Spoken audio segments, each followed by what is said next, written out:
thank you everyone for coming. I really appreciate you joining us today when I know there's some competition over, over what panel looks best. And I have to say, I do think that you came to the right one. This is such an incredibly important issue. So censorship and freedom of expression, I would say, are the most important rising issues for democracies internationally in the context of resurgent authoritarianism. Widespread use of propaganda and disinformation tactics are almost always accompanied by wider information control. And this is a global feature of autocratization. And the number of autocratizing countries has grown from 12 in 2005 to 44 in 2025. So this is a really massive problem at this point that I don't think we're spending enough time talking about. It's now affecting 3.4 billion people worldwide. And that was as documented by the University of Gothenburg's recent study. The consequences of this movement are an increasing jeopardy for freedom of expression in liberal democracies, not just in authoritarian regimes where we are used to tracking these trends. The most salient current example, of course, being the United States, which I'm sure is at the top of a lot of people's minds at the moment. A country with such a powerful international status can shift global norms, making other autocratic leaders elsewhere feel much more empowered to go far further with disregarding the rights of their citizens.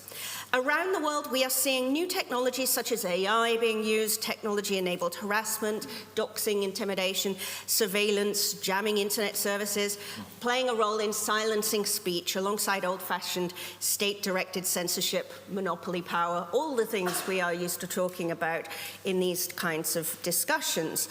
But unfortunately, trying to bring this all together as a coherent program are these kind of authoritarian leaders coming into collaboration with extreme power from big tech oligarchs.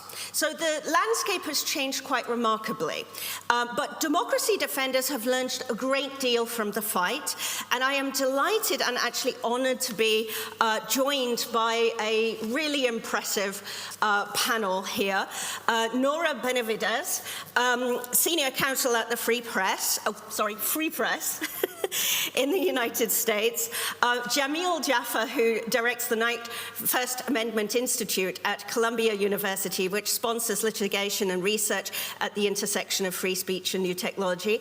And Jemimah Steinfeld, the CEO of Index on Censorship, have agreed to join me on this important panel to discuss what censorship means today, how freedom of expression is being threatened worldwide, and how to defend against the evolving threats to protect people's rights.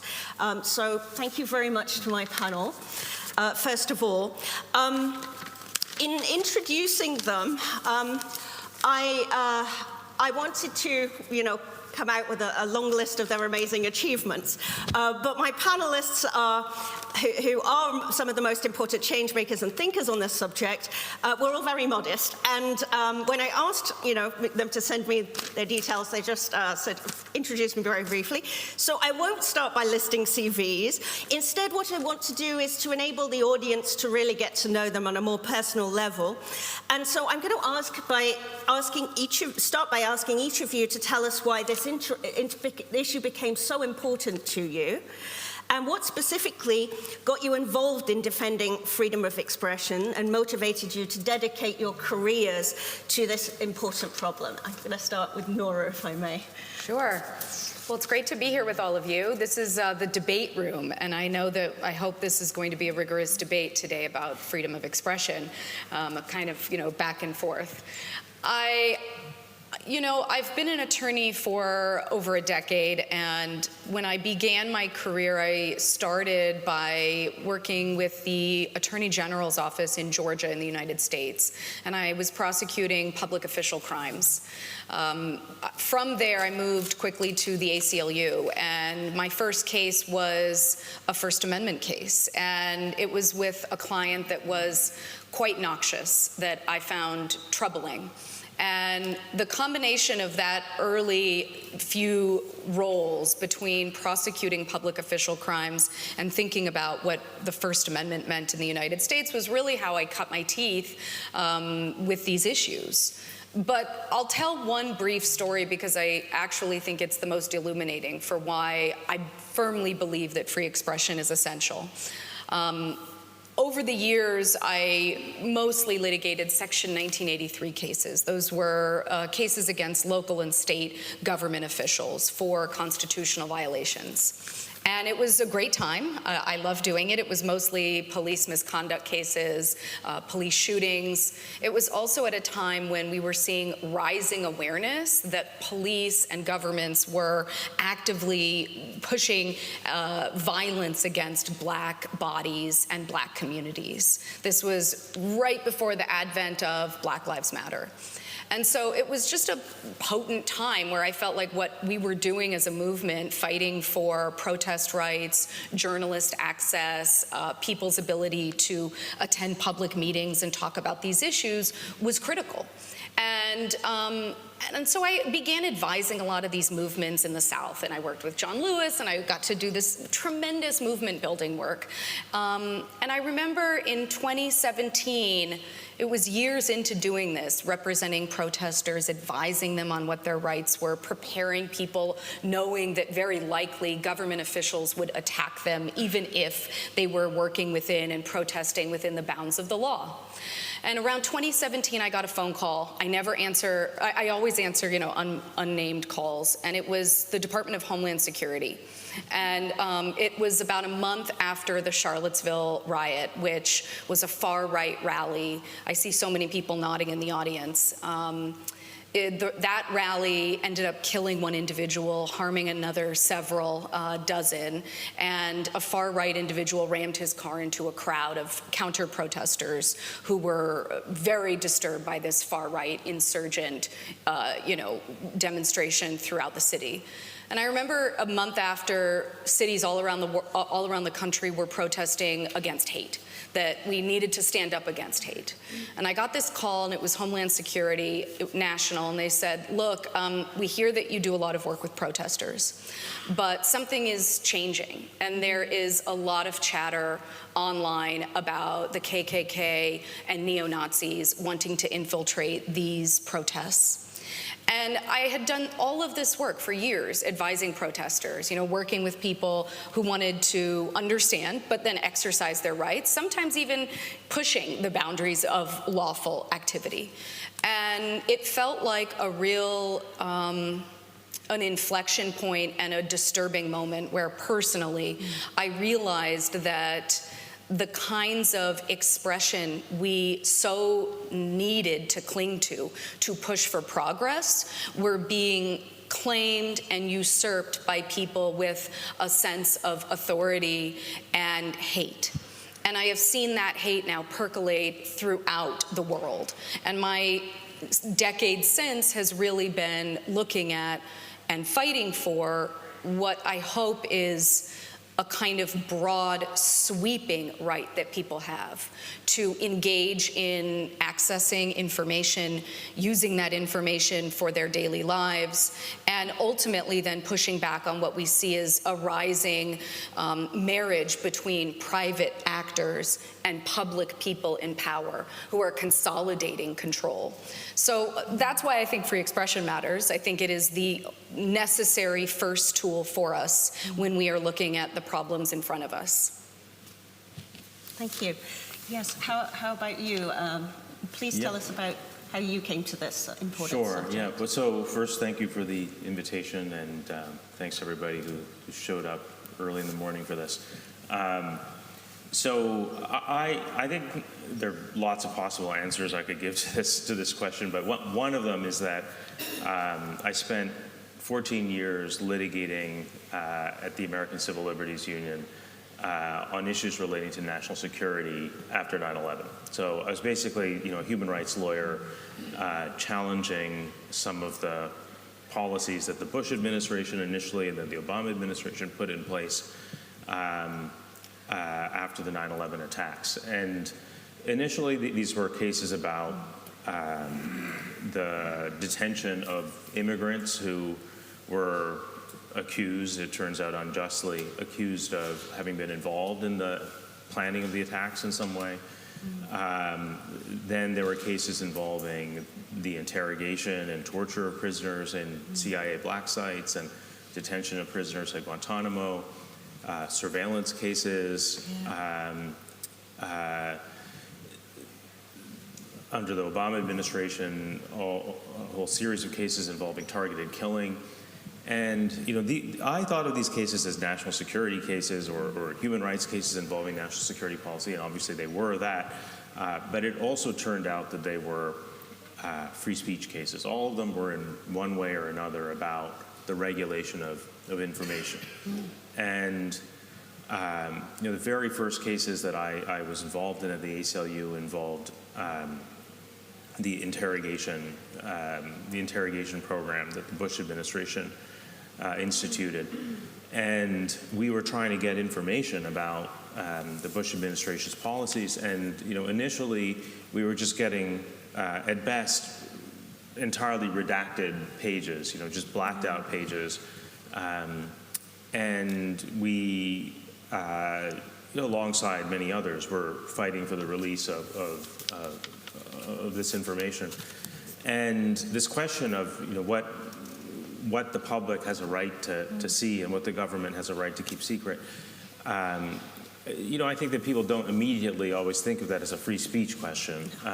It's an access to information question. But the way that the First Amendment has evolved in the United States, that the First Amendment is our sort of preeminent protection for free speech, it's been understood to encompass a right of access to particular kinds of governmental information. And we have a statute as well, the Freedom of Information Act, that gives the public access to a right of access to other kinds of government information. So this was all framed as a question of free speech rights, even though they were really about access to information. And then there were cases involving access to the courts. So, for example, when immigrants were initially, there were hundreds of immigrants in New York and New Jersey who were detained in connection with the 9/11 attacks.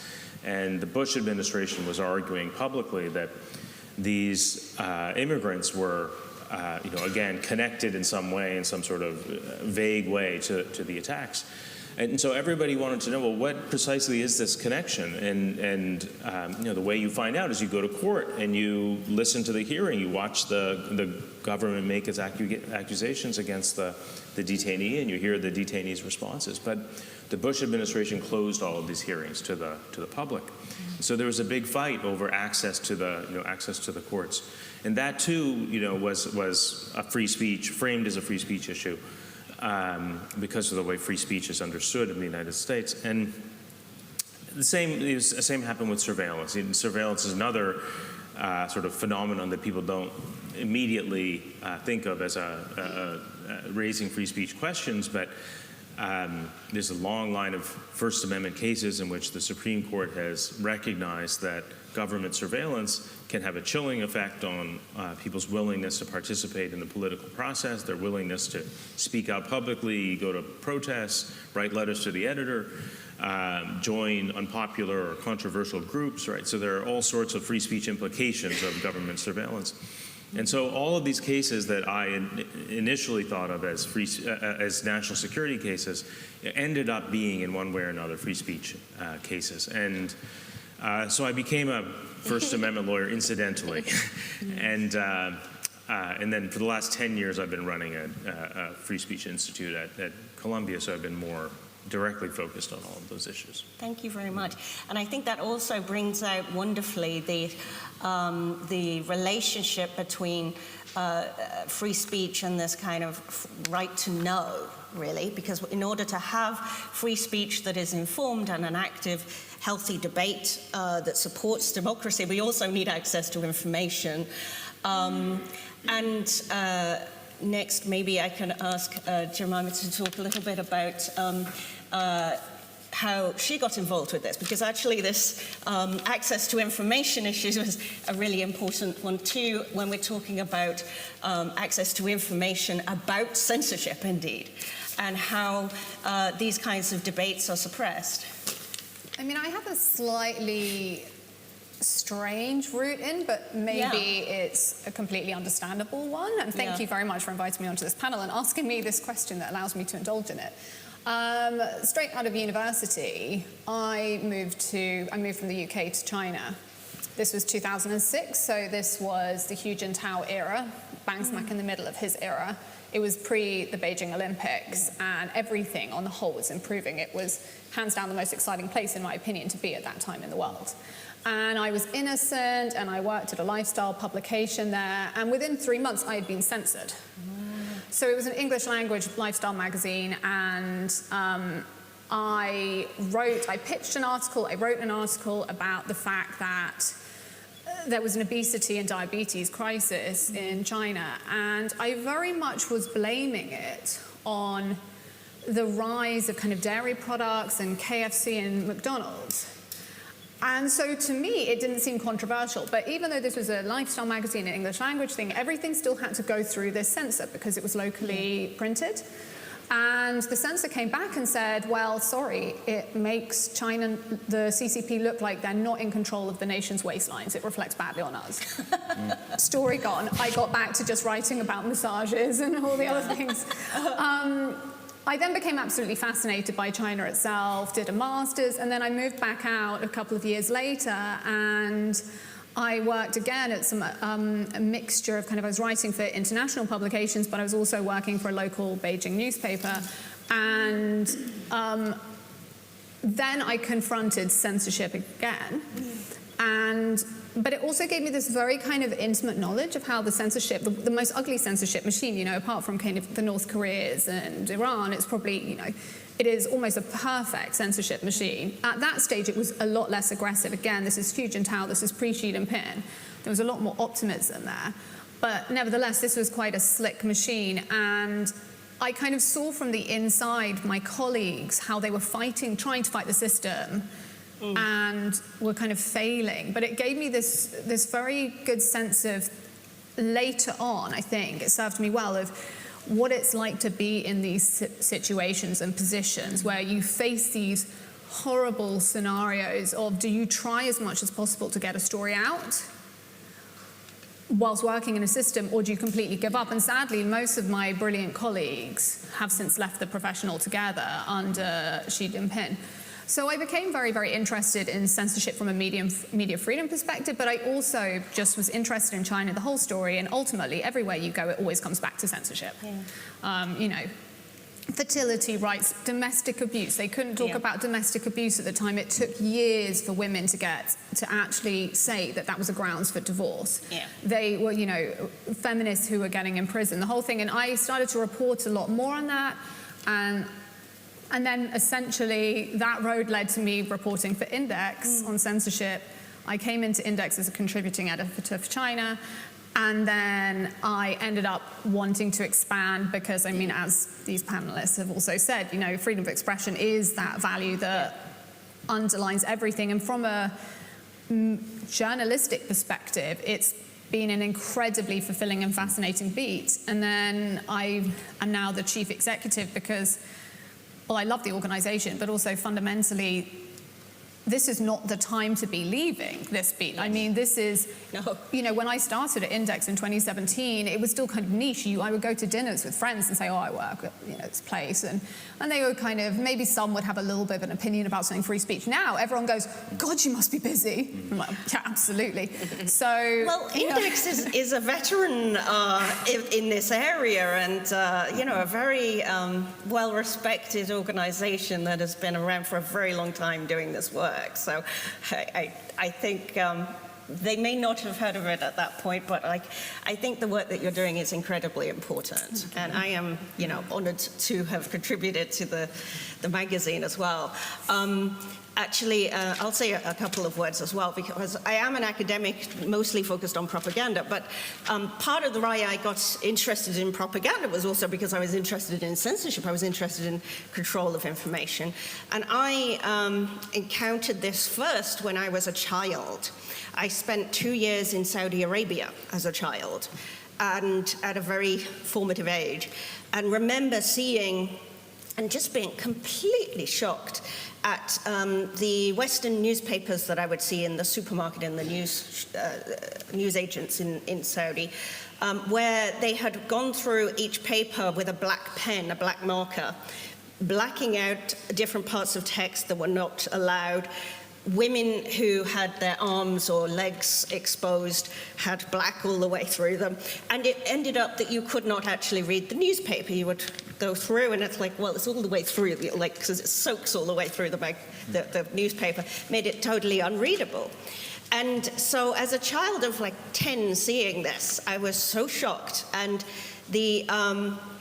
I kind of expected when I did my PhD on the war on terror that I would have a lot of difficulty. I have faced difficulties getting information out of the British government. I have taken the British Ministry of Defence to court over access to information issues. I've also taken the Canadian government to court. But I was really impressed at the much more effective work that people trying to fight for access to information in the United States were able to, what they were able to achieve in getting, for instance, evidence of torture and fighting for rights. And I think that led to me having a lot of interest in the First Amendment and the inadequacies of my own country in that regard. And so I feel that the decline of the United States is something that, in this way, with doubling down on censorship and access to information being retracted, speech being now much more difficult, it's something that I think when I see that retracting, I see a way, like a light that I had thought we had in democracies. I don't necessarily think that the United States has been perfect all the way through, of course, but I did think that there were important things to defend there, and that we're losing this. And I think that is a really dangerous trend that, I think we have to be aware of. So I want to move on by talking a little bit about the pressures on freedom of expression internationally. So I mentioned Saudi Arabia. Obviously, there are places outside of the West where censorship is experienced in much more violent and aggressive ways. But of course, with new technologies playing a role, this is felt very differently around the world, with different capabilities being employed. And yet we still have these kind of old-fashioned media control, state regulation, lawfare, assassinations taking place. And these can also now be digitally assisted. Sometimes in the West, maybe they have more technologies at their disposal. So I wanted to ask you a little bit about how old meets new. And maybe you can start by talking about the range of new technologies we're seeing used to threaten freedom of expression in different contexts. Maybe the context you're most familiar with, is this all about social media, or can you maybe talk a little bit about the breadth of what we're seeing? Do you mind telling us to start? Sure. We're always going to go this way. We'll mix it up. Well, we don't have to. There are so many ways we could go here. I'd like to talk about disinformation, of course, because we're at a disinformation summit, and I think it's valuable to think a little bit about how technologies nowadays are doing something similar, just supercharging what we have long known throughout history, which is that people in power weaponize stories and demonize groups to divide us, to disenfranchise people, and to honestly do the work that then we can do on our own, which is further calcify and create division. Whether it's in early United States colonial era of sowing division by telling people that Irish individuals were burning Bibles, those were lies, that tribal communities engage in, forms of blood libel, which harken back to the 1400s, lies in Italy about Jewish individuals and communities that eat children, those are all lies. It's all part of a similar playbook. And nowadays, it's really just supercharged because we all have faster modes of connecting. We get information that is at the touch of a button on any device you name. But I think ultimately it's the same goal. And the playbook that I think we're probably going to talk about here on this panel is the authoritarian playbook, which is to make information harder to come by, confuse the public so that we can't make sense of everyday decisions that could affect our lives, to chill those that would otherwise give us information, like journalists. In the 1400s in the UK, John Twynne was one of the first writers that authored what was going to be a manuscript published that the people should hold the crown accountable. And before his manuscript was able to be published, Crown officials entered his home, they charged him with libel and sedition, and then they dismembered him. I always love that story, in part because how often do you get to talk about the 1400s, but also because I think it is an eerie reminder of where we have now seen authoritarian regimes in recent years, whether it's the treatment of and then the murder of Jamal Khashoggi, the rise in attacks on journalists worldwide and in the United States, like Mario Guevara, who was deported for simply filming a protest. Whatever it is, the playbook's the same, and disinformation online has just supercharged how fast the results come to us, so that we are more likely to find someone an enemy, more likely to feel that there is something insidious happening in another community or by those in power. And that may very well be the case, but it is much harder to break through those barriers. And so if we're going to talk about old and new, I think we have to begin by talking about where power resides and the tools that authoritarians and people in power always are going back to chill access to information, to demonize communities that might help then stoke further division, and to ultimately weaken any accountability throughout society. And so what I think a lot of us do on this panel is try to hold those institutions stronger, to protect them when they come under threat. And so we can get into more of the technologies, but I wanted to at least ground us in where we are now, and that this is not new, it is just aggressive, and the speed is unlike anything we've been able to really process. There's almost an enchantment element here, that we're enchanted by the technology itself, by the AI tools, unable to process as quickly as they are developing, literally like right now. Yes, and I think that's part of the intimidating factor in it, is that, as defenders, we kind of feel like not, it's a formidable challenge anyway. I don't want to necessarily go in order, but would you like to? Who would like to go next? Oh, okay. I'll talk about something separate in 1 second, but I think to add to that point of, it is ultimately the same old. It's just that the tools get better. And we did an investigation recently on a school in Manchester that had removed up to 200 of their books. And I think this is a classic example of kind of the merging of the two, because the story, what happened was a teacher decided that that these books and the librarian were safeguarding issues. These were really standard books. It's literally the America playbook playing over here. Yes. But the interesting twist to this story, apart from the fact that it happened in the UK, and to so many books, was that AI was actually used to purge the book. So what happened was one book was flagged at the beginning, a book that was about misogyny, and apparently these teenagers should not read about misogyny.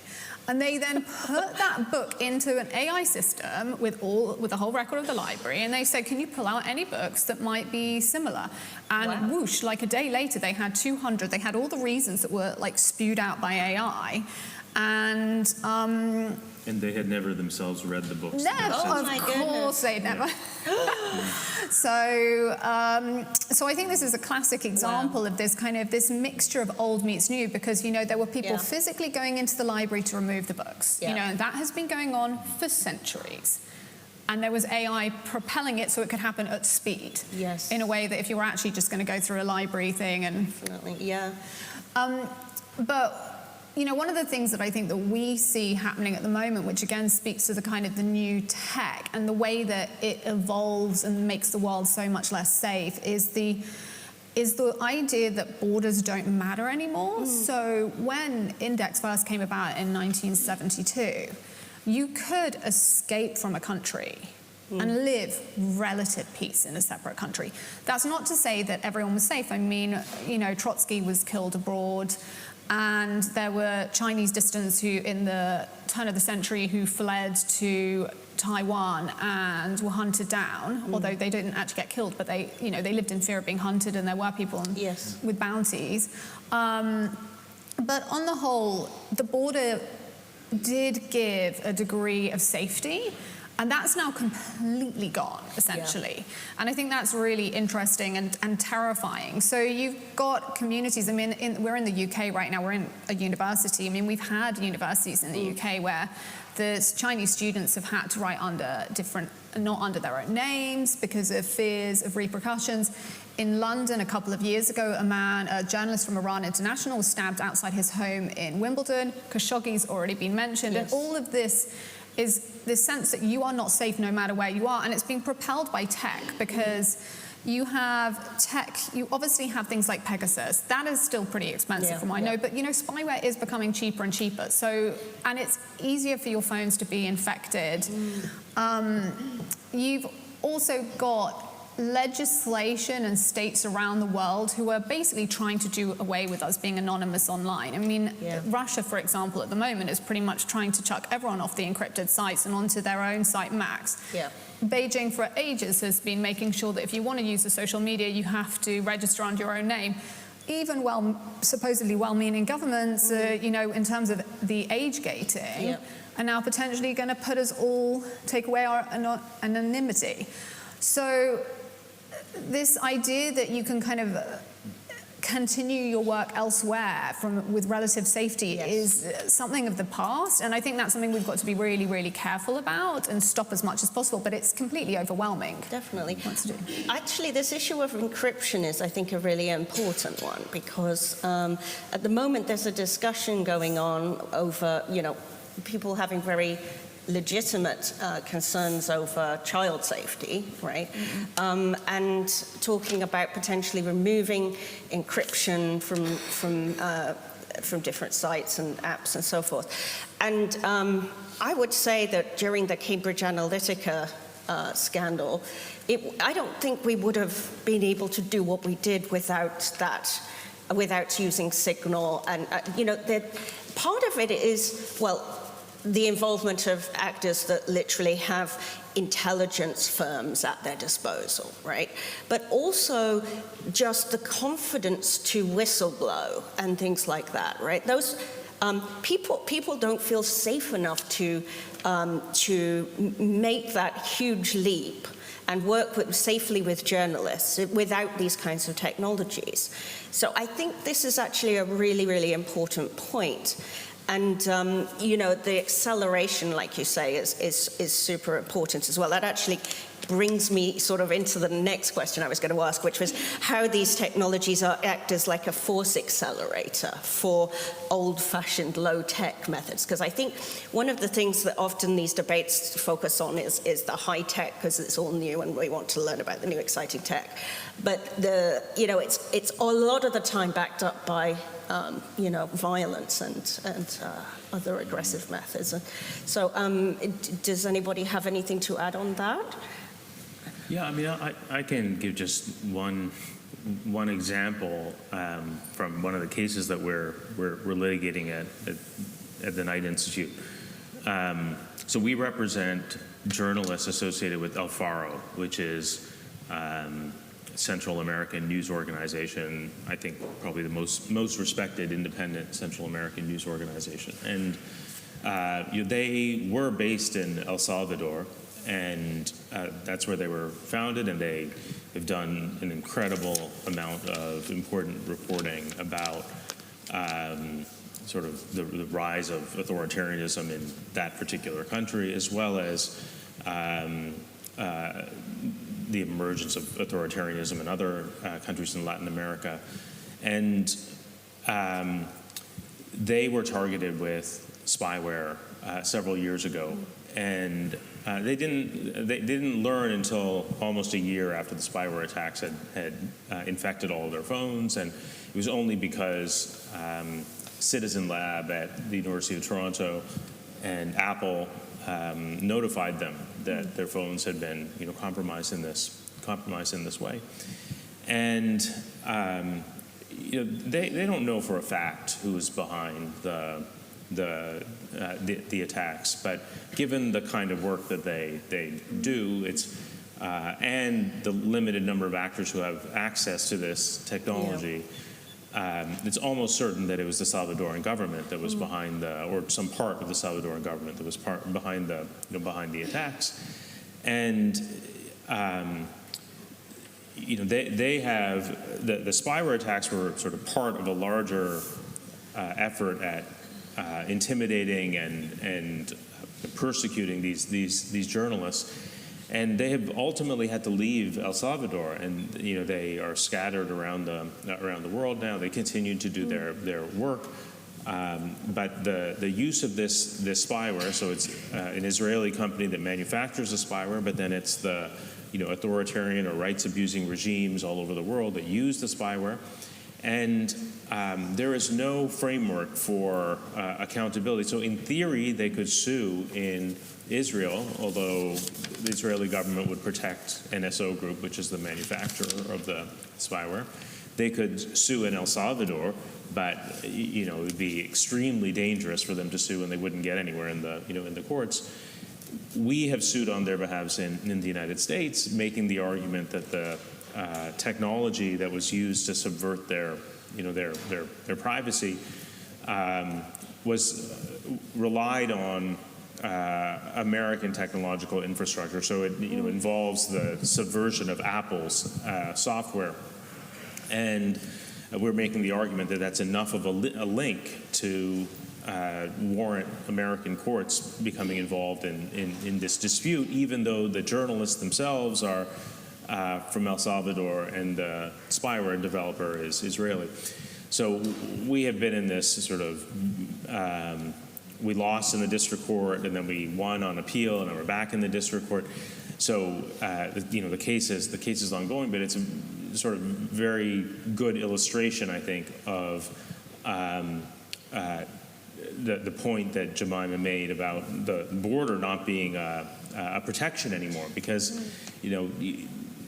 probably 50 years ago, you couldn't reach across the border, at least as easily. You couldn't reach across the border and intimidate journalists or human rights activists or political dissidents. It was much, much harder to reach across the border and do those things. And now this kind of technology, every government in the world has access to this technology or similar technology now, and they all use it.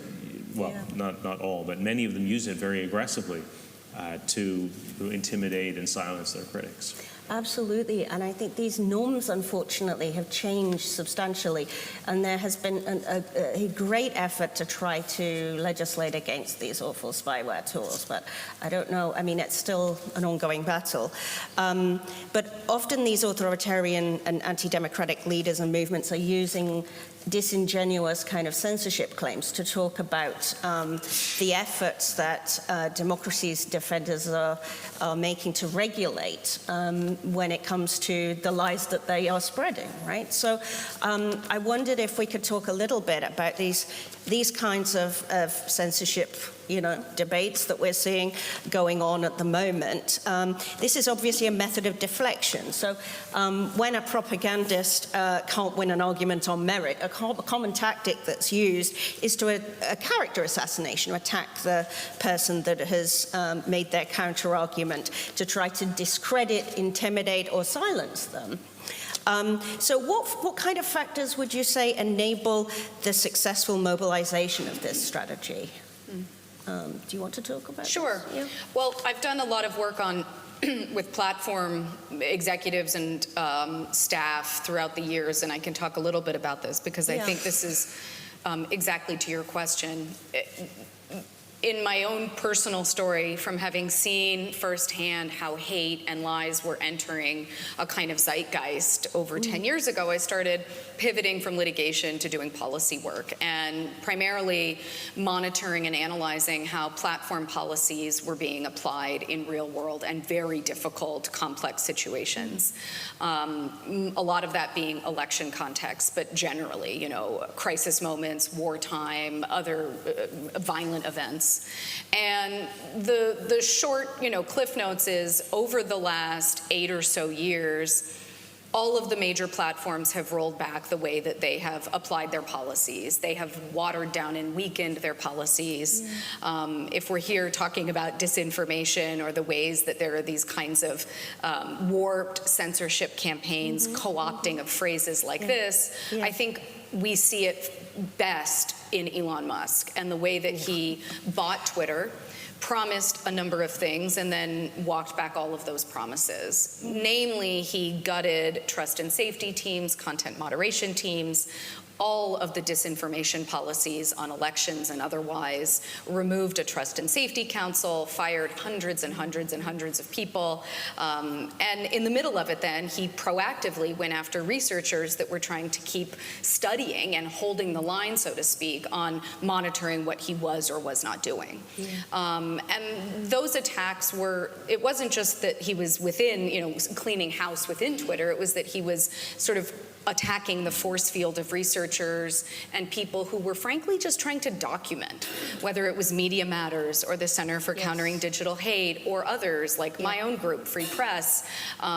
We've, you know, through the last several years continued documenting this rollback. And I think it was, the reason I mention him is because of the role he then played once Trump was reelected. Not just in his supporting the campaign itself with financing, but, you know, entering into the government to influence and persuade government officials to take up that task that he had been doing as a private individual and executive. So in his private capacity as the CEO of Twitter and now X, he attacked and sued research entities into oblivion. Some of them folded their work altogether because they couldn't withstand the financial pressures. But then he convinced the FTC to go after Media Matters for its work researching the platform. And so I think there's this interesting, disturbing co-opting of terms, one of them being censorship and what constitutes censorship. Studying platforms, for example, is not censorship. Documenting how platforms apply their policies, documenting how actors and users of various sorts behave on these platforms is not censorship.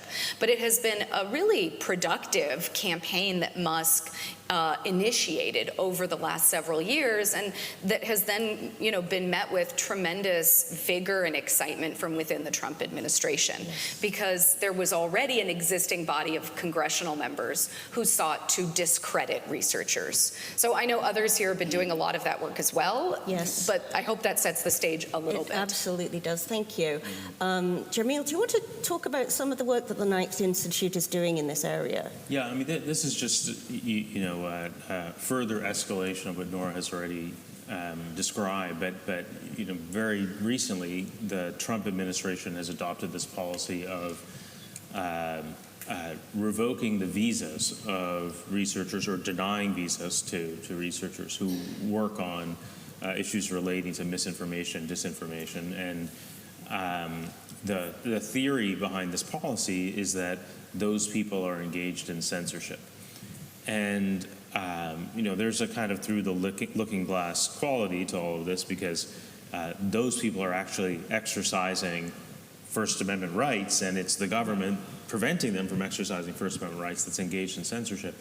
But this practice now of revoking visas or denying visas to people on the basis of their First Amendment activity has become a kind of signature of the Trump administration, not just in this particular area, but even before this. You know, the Trump administration targeted all of these students and to some extent faculty who participated in pro-Palestinian protests on campus. the theory there was not that they were engaged in censorship, but that their speech undermined U.S. foreign policy interests. But you just see this array of arguments being marshaled in defense of these censorial policies, and the result, not just the result, but the intended result, is that people who would otherwise have engaged in these supposedly constitutionally protected activities are now afraid to do that, because they know that if they go to a protest or they continue to write about disinformation, they run the risk that ICE agents will knock on their door or knock down their door later that day and tell them that their right to stay in the United States has been revoked. Yeah. I think that one of the very first pieces of this particular story had to do with, so Florida and Texas had these social media laws, which they enacted maybe 6 years ago now, something like that. And both of those social media laws were enacted by conservative legislatures that were concerned about what they viewed as the illegitimate silencing of conservative voices on social media.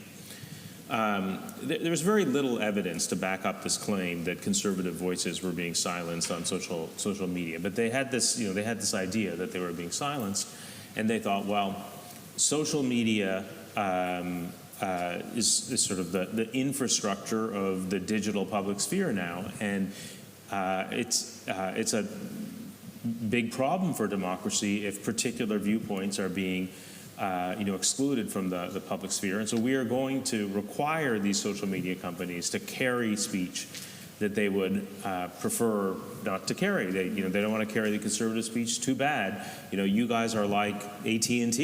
You have to carry they have to carry everybody's phone calls. You have to carry everybody's speech.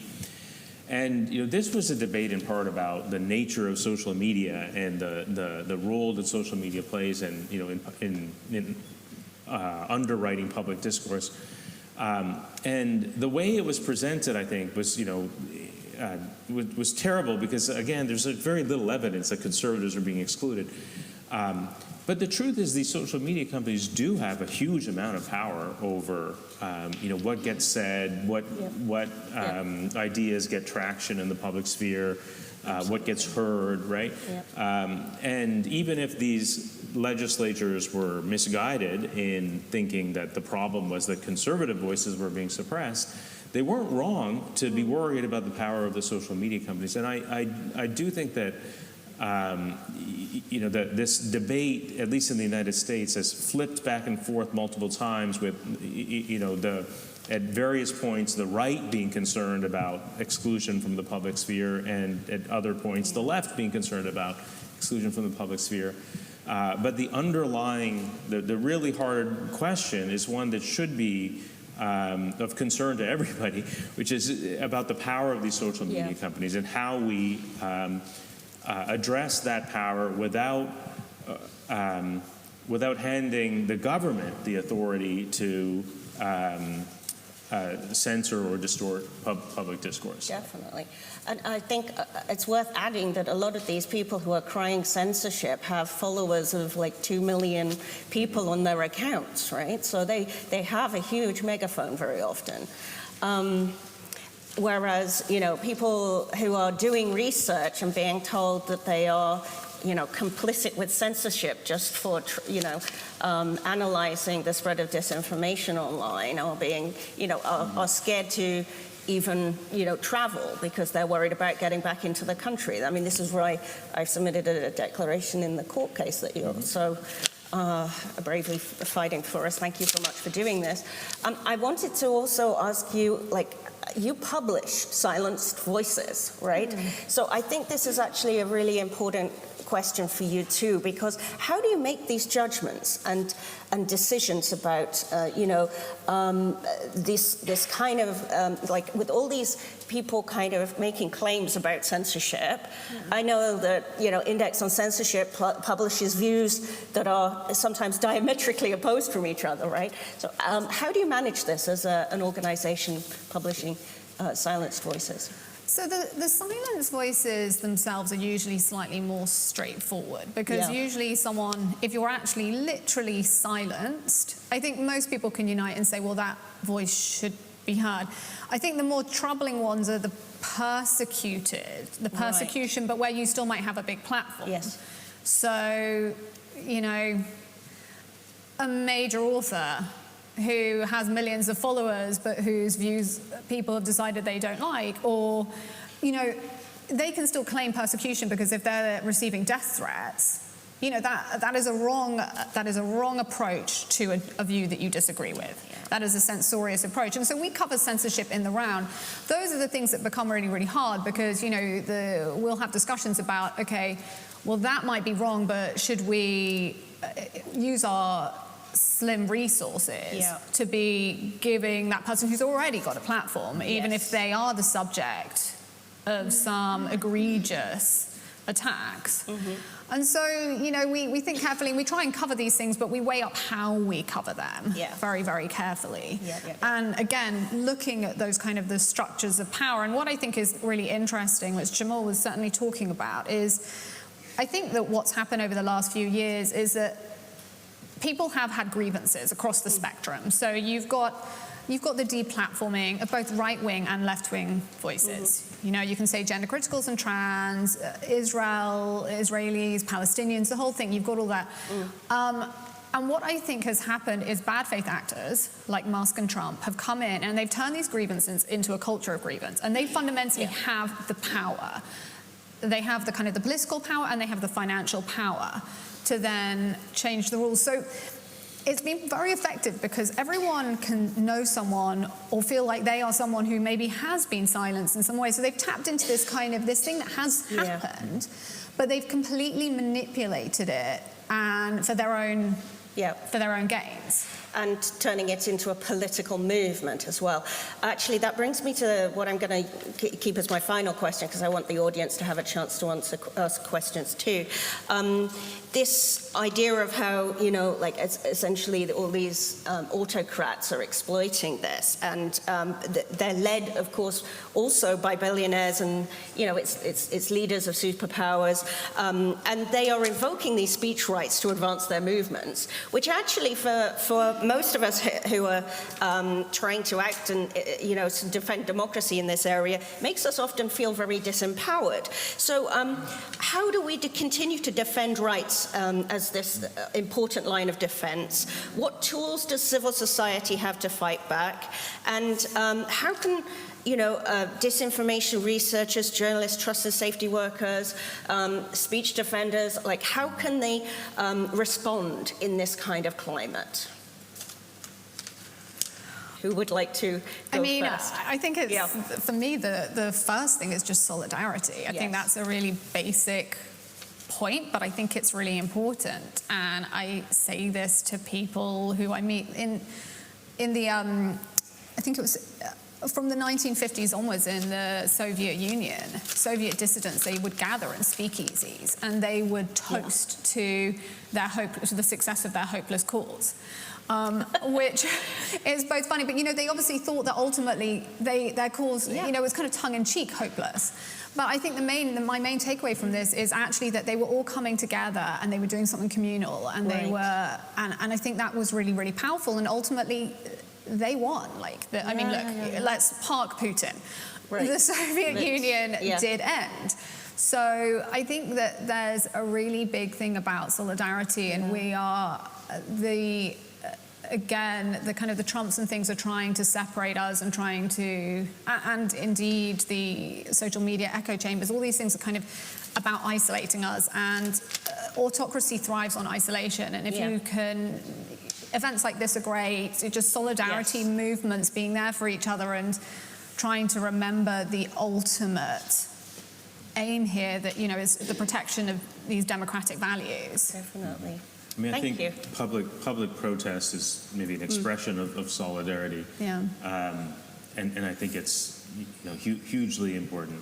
I mean, I'm a litigator, and so I have this, you know, one tool, and that's sort of my narrow contribution. But I feel like these are not fights that anyone's going to win in court. The court cases are a kind of way to bring public attention to particular abuses or way to inform the public. But even if you win a case in court, the legal victories are hollow unless they are surrounded by unless they're sort of fortified by public opinion. And I actually think that to the extent there has been a shift in the sort of political climate in the United States over the last few weeks, and maybe there's disagreement about how significant that shift is, but I think public protest has had a lot to do with it.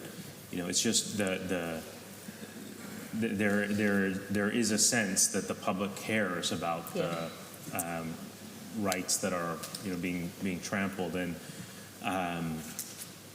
that's unfortunately maybe new in the United States. I think for a long time the sense has been that people just don't care enough.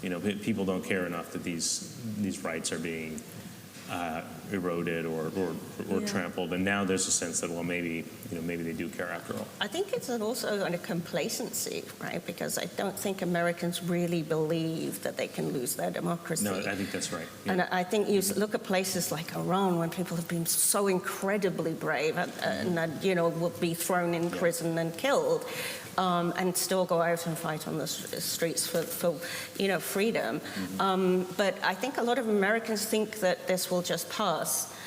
So I think maybe they are starting to realize that they are going to have to. Somebody else. I think this has been the problem with the leadership of many elite organizations or elite institutions in the United States, is that there's just a sense that somebody else would do the fighting. We don't have to do the fighting. Somebody else would. It's not our job.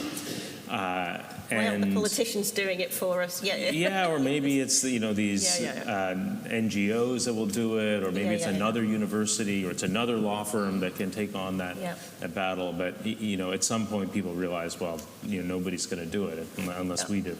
And hopefully that moment has arrived, but we'll see. Do you have a final comment on this before I ask the question? No, so when Donald Trump re-entered office, he initiated coordinated, relentless attacks on even tentatively oppositional speech, whether that was protesters, students, faculty, law firms, universities as a whole, even corporate entities that he sued and has gotten large settlements from, stemming from his being removed from their platforms after January 6th. I documented this entire campaign in my most recent report, Chokehold, which you can look up. And one of the pieces in that report looks at the People's Playbook, like how solidarity is so critical. So I would absolutely agree with Jemimah. I would clarify and sort of just highlight the role that courage plays and who often practices courage. What we saw from the attacks this last year were that it was often those in the most vulnerable positions with the least power that were doing the most labor. Younger law students, young attorneys at firms, for example, did the brunt of pushing their law firm partners to speak publicly in defiance of Trump's censorial efforts to force firms to capitulate. We saw that trust and safety folks did that heavy lifting within some of the larger tech companies, pushing for policies to remain in place. We have seen that in every sector, within the Fourth Estate, for example, it's often been much younger, greener, or even immigrant non-citizen journalists that have been doing a lot of the heavy lifting of reporting on these issues. And so I guess I would close by saying I don't think it's enough actually to just say we need solidarity. We need to pointedly name and with evidence that it is the most vulnerable voices, often the youngest, the least experienced, and yet frankly, the most courageous that are speaking out and practicing the very tools that are essential to fight back against authoritarianism. That is wrong. And so what we need is people who are in positions of power, authority, and with the awareness that they may come under attack, that those voices also need to be doing the labor that more vulnerable voices consistently have been doing for the last year and frankly for the last hundreds and hundreds of years. So I think whether it's corporate courage, journalistic courage, courage from every sector that is now under attack in the United States and even globally. We see in Iran, some of the most vulnerable voices are the ones that are then doing the heavy lifting. And so I close by challenging and inviting people to think about their role and how they might take on some of that labor, because solidarity is a beautiful idea and it is essential. We need coordinated and we need collective systemic resistance to a kind of co-opting of what free speech means. But we can't get that by just saying it once, by saying, look at what these young people are doing. If we only ever turn to and point to one example, I think ultimately we are in our own private ways complicit in an advancement of authoritarian practices. And that's really why we are where we are now. And I would extend that also to the people who are going to be watching this later at home, that even if you're not a democracy defender or, you know, have a position that enables you to do this kind of work professionally, that even just in your local neighborhoods, trying to take those values and extend them in any ways that you do have power to, because I think we all have power to make others stronger if that is what you're able to do. Now, thank you very much. I want to offer the audience a chance to ask my panel some questions. We have the first one here. Thank you very much. Yes, please. Oh, is there a microphone? Thank you very much. Thank you very much. It's a very pertinent topic for what's happening on X with the Online Safety Act, and specifically it looks like the potential for platforms to claim that there's a chilling effect because of the lack of clarity, I feel, around what exactly should be censored and what should not as harms. And now we agree that some things should probably be censored, like actual illegal speech, or in the case of the Online Safety Act, content for children, like for below a certain age. There was a case of, for example, some protest footage, and another case of some talk about these so-called grooming gangs that were limited to adults only, and this became this whole controversy on X because the decision was apparently made by X itself to decide that this content was not suitable for children and therefore had to be behind that age restriction barrier. I'm just wondering, how do we have more clarity on this, as to who gets to make these decisions, who is responsible for these decisions? If there's a takedown order from the government, then ideally it should be traceable to a particular order. If it's a government provided algorithm, like what the former MP Damien Collins was saying yesterday, then in that case it should be traceable to that. All of this clarity, I think, needs to be there, and otherwise platforms could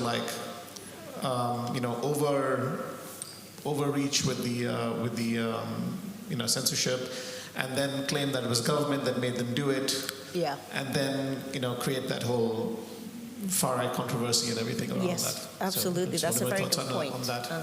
Who would like to respond? I've done a lot on the Online Safety Act, unless either of the two panelists. Yeah, please. Yeah, so I think these are really good points. Obviously, the Online Safety Act, it started as, a good decade ago as the Online Harms Bill, and then it evolved.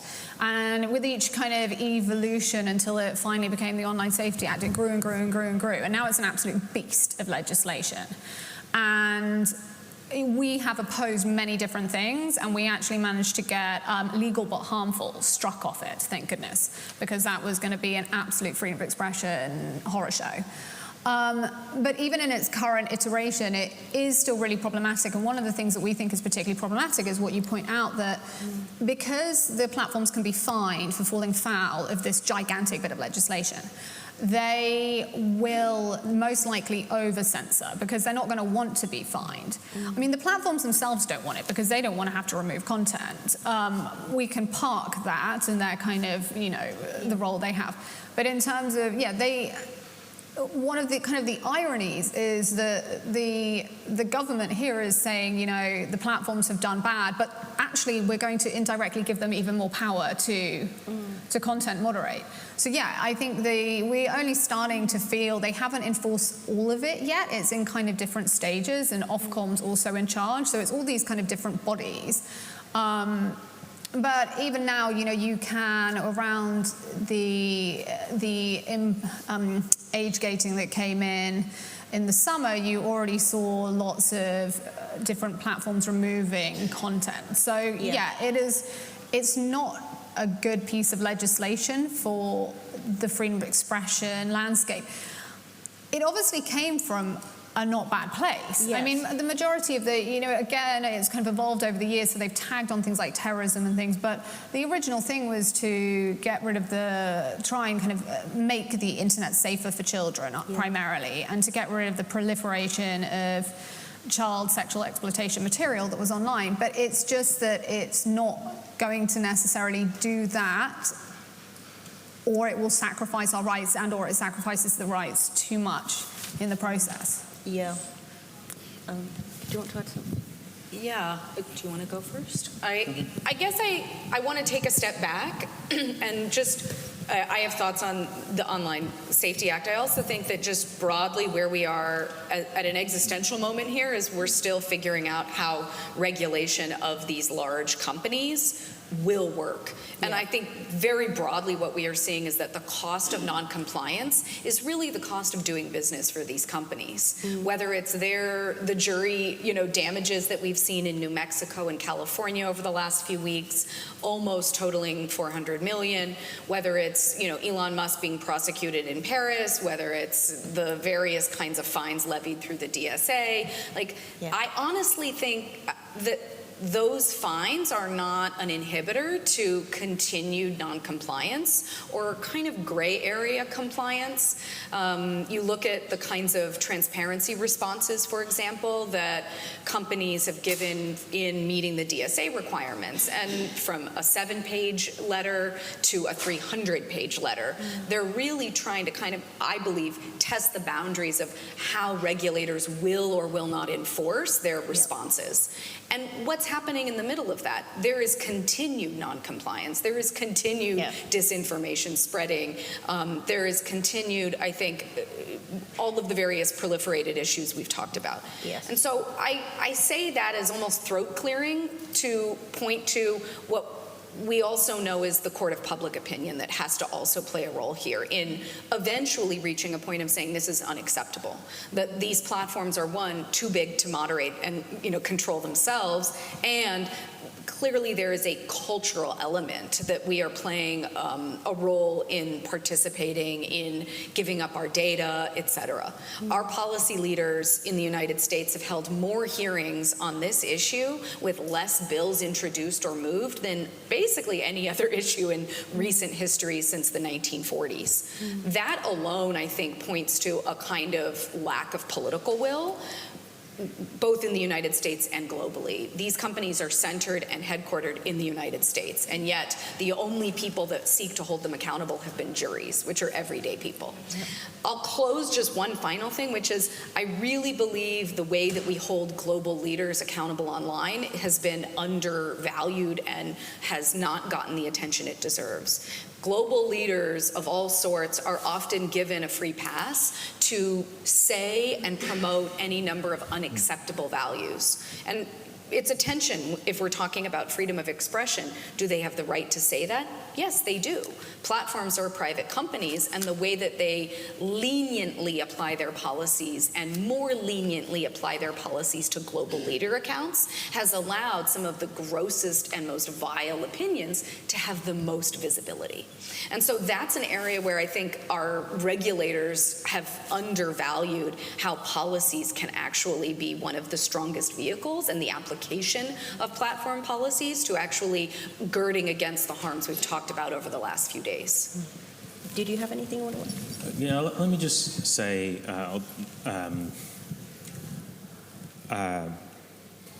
I think it's worth trying to pull apart the problems that we're we're concerned about. Because to the extent we're concerned about misinformation or disinformation online, I'm not convinced that there is some magic legislation that is going to solve that problem. To the contrary, I worry that any legislation that is directly aimed at addressing the problem of misinformation is going to cause much bigger problems than the ones that we're trying to solve. And that's because most of the misinformation we're concerned about is indisputably lawful speech. I know the U.S. system the best, and the U.S. has a very broad conception of free speech, obviously. But I think it's almost equally true, elsewhere, that the worst or the most damaging misinformation is not speech that could be made unlawful.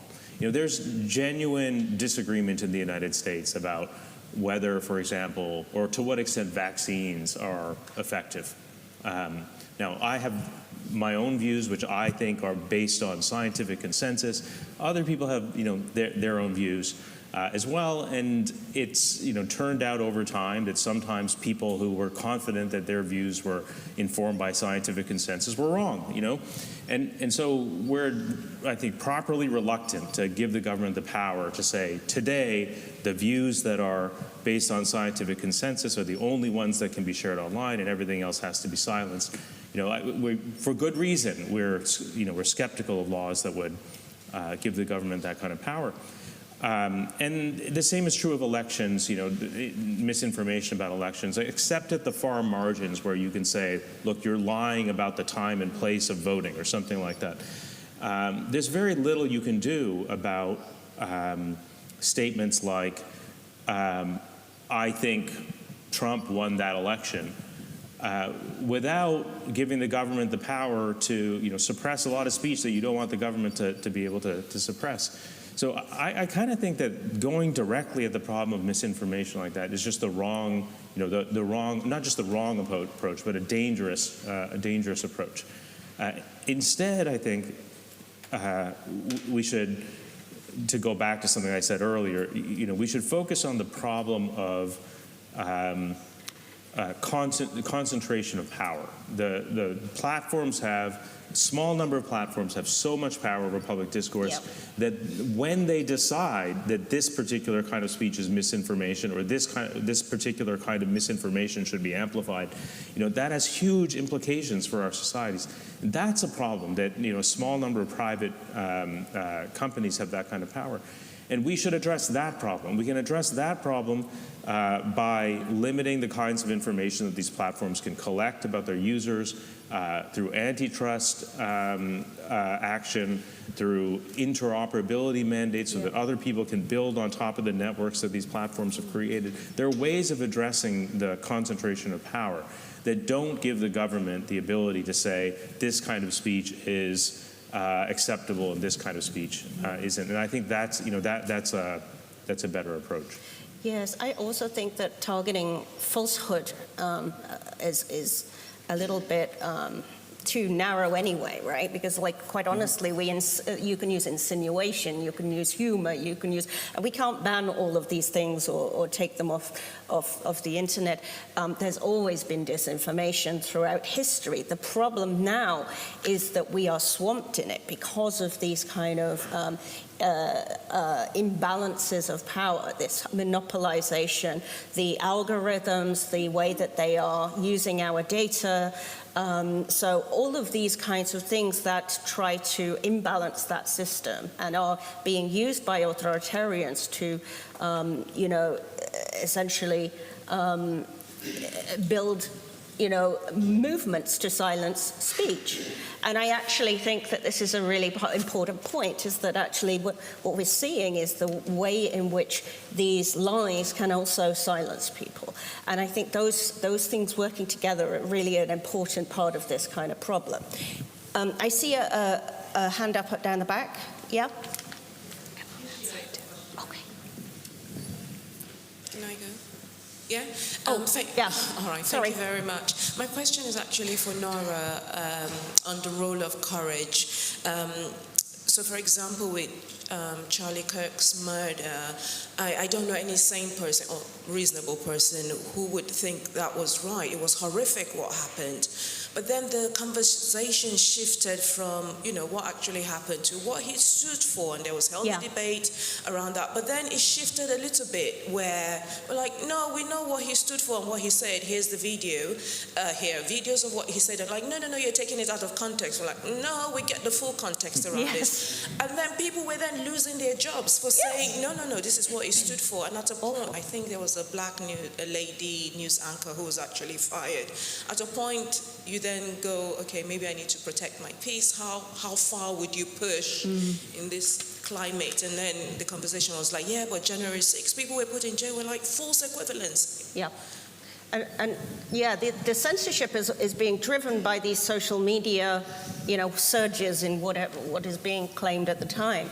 Does anybody want to respond to this one? Was it for Nora? It was. Really? I think that's a great anecdote.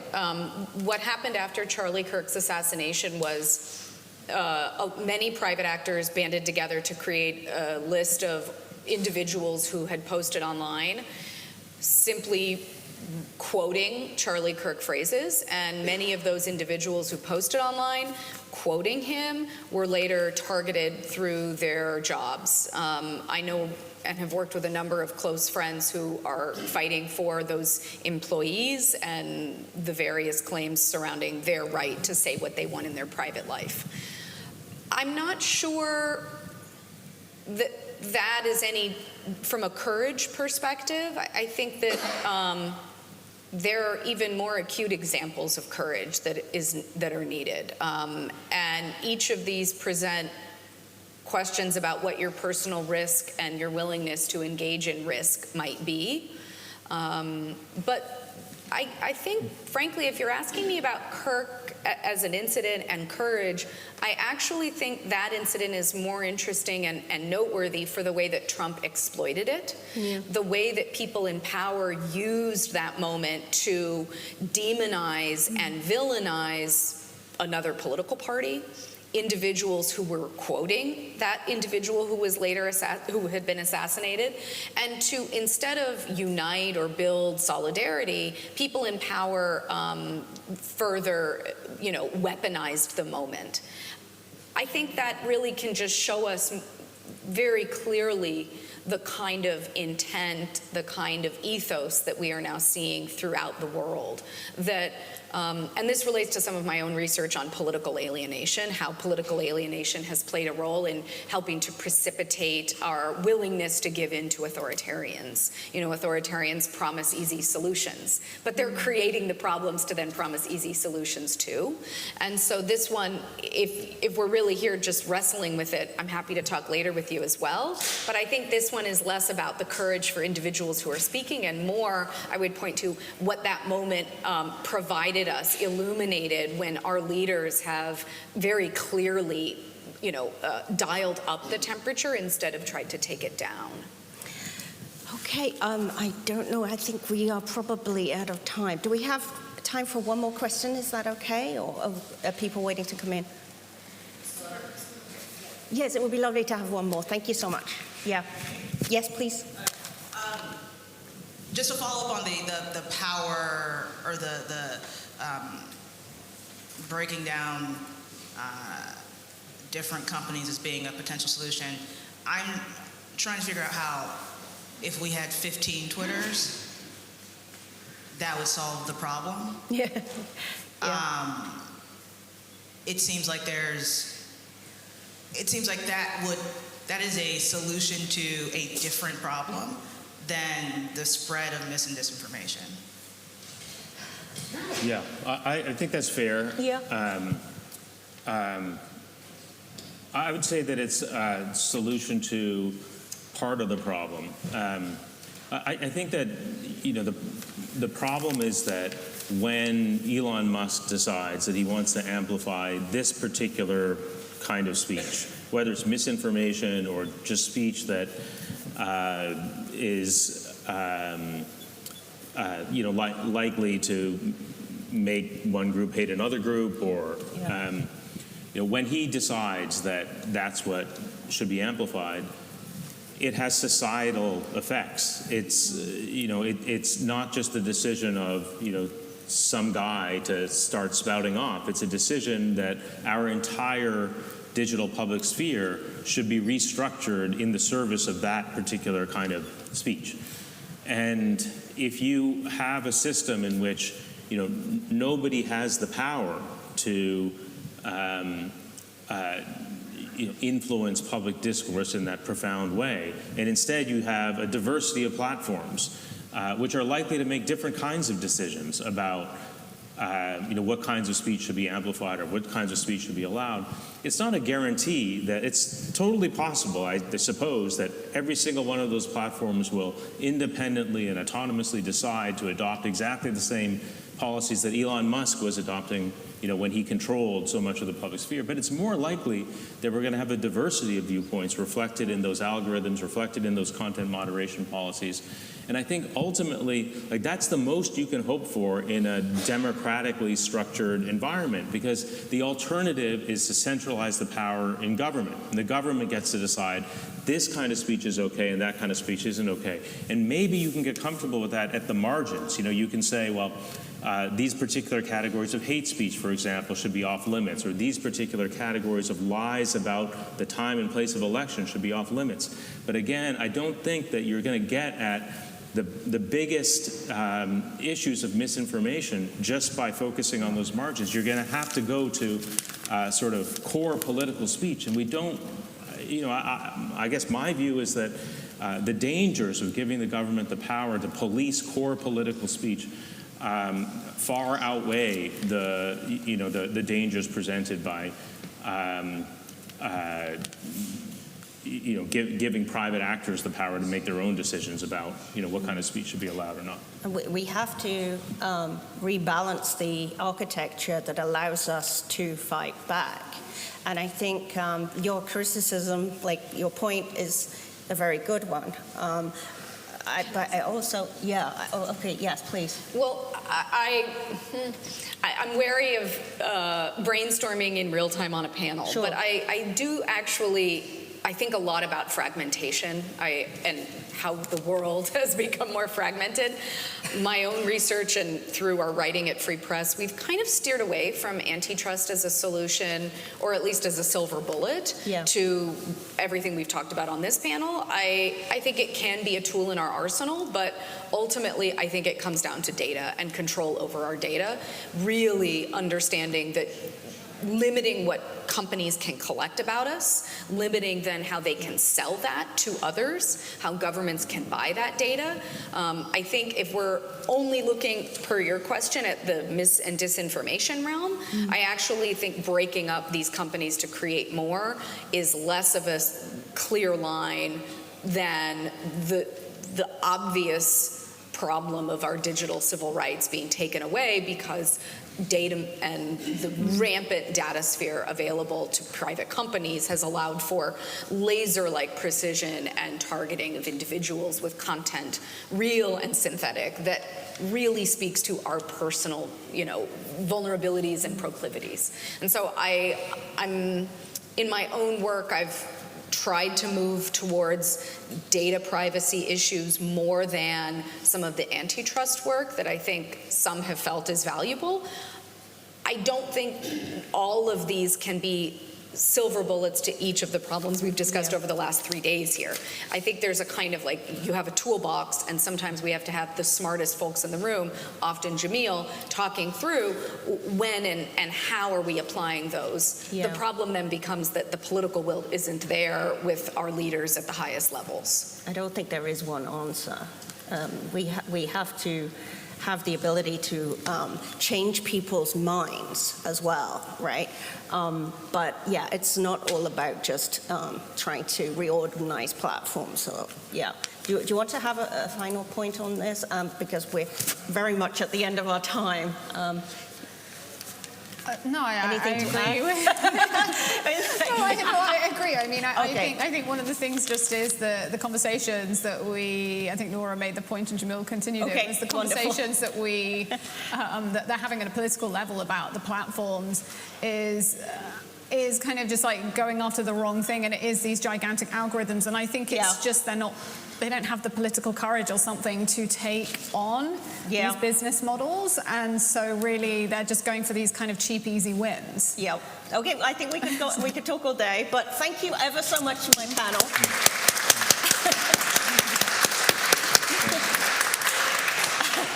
Thank you.